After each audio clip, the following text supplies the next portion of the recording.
शेतकरी बांधवांनो नमस्कार, मी वैशाली। राज्यात थंडीने जोर पकडला असून येणारा संपूर्ण आठवडा हा कडाक्याच्या थंडीचा असणार आहे।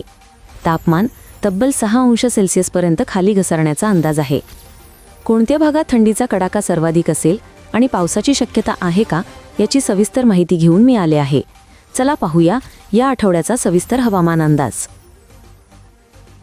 सध्याची स्थिती पाहिल्यास उत्तरेकडून येणाऱ्या थंड वाऱ्यांमुळे संपूर्ण महाराष्ट्रात तापमानात मोठी घट झाली आहे।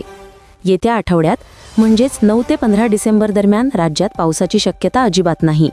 हवामान पूर्णतः कोरडे राहील, ज्यामुळे थंडीचा जोर आणखी वाढणार आहे। कुठे असेल थंडीचा सर्वाधिक कडाका? या आठवड्यात विदर्भ, मराठवाडा आणि उत्तर महाराष्ट्रात थंडीची तीव्र लाट अनुभवायला मिळेल।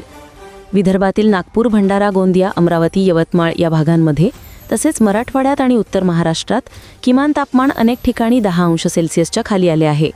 काही भागांमध्ये विशेषतः ग्रामीण भागात तापमान 8 अंशांपासून ते 6 अंश सेल्सिअसपर्यंत खाली घसरण्याची शक्यता आहे। गेल्या काही वर्षांतील ही सर्वात तीव्र थंडी असू शकते।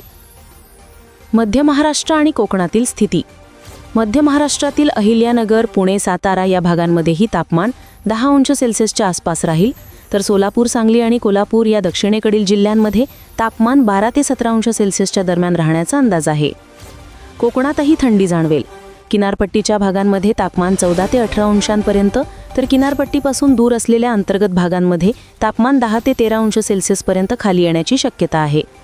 थोडक्यात सांगायचं झालं तर हा संपूर्ण आठवडा राज्यात कडाक्याच्या थंडीचा आणि कोरड्या हवामानाचा असणार आहे। शेतकऱ्यांनी रब्बी पिकांची, विशेषतः हरभरा, गहू या पिकांची आणि फळबागांची या तीव्र थंडीपासून काळजी घ्यावी असा सल्ला दिला जात आहे।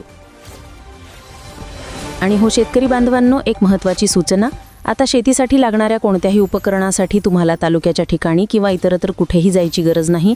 सर्व प्रकारची शेती उत्पादने आणि उपकरणे आता थेट तुमच्या मोबाईलवर इंडिया मार्टवर उपलब्ध आहेत। अधिक माहितीसाठी डिस्क्रिप्शन बॉक्स नक्की तपासा।